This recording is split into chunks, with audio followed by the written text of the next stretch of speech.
Sven Grünberg. Mis asi on heli? Heli on tegelikult tasakaalutuse seisund, mitte tasakaalu seisund. Sest kui me kujutame, näiteks võtame kitarri, kui ta on tasakaalus, siis ta ei tee üldse heli.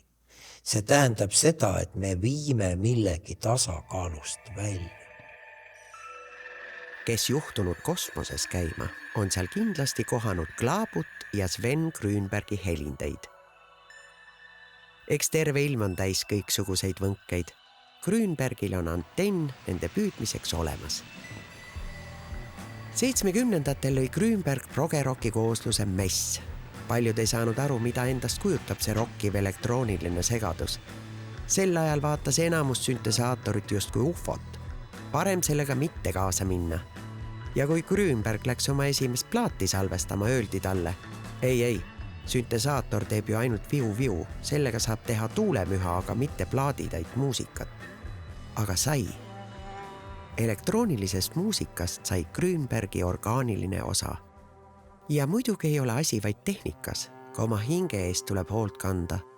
Ja ühtäkki jõuab Grünberg budismi juurde. Puhta kalju Heraklas.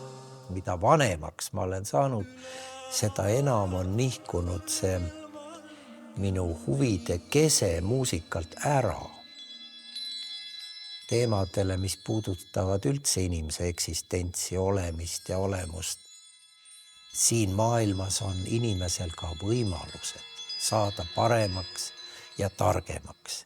Ja ma arvan, et tegelikult see ongi inimese üks põhiline ülesanne üleüldse maailmas. Muusika abil sa saad ehk inimesi toetada ja aidata. Saab inimestele edasi anda seisundeid, mis kutsuvad inimest üles meeleselgusele. Ja muidugi vajavad Grünbergi muusikat paljud mängu- ja animafilmid. Keegi ei kujutaks ette hukkunud alpinisti hotelli ilma just niisuguse muusikata. Ilma selleta kukuks ka Klaabu kosmosest alla.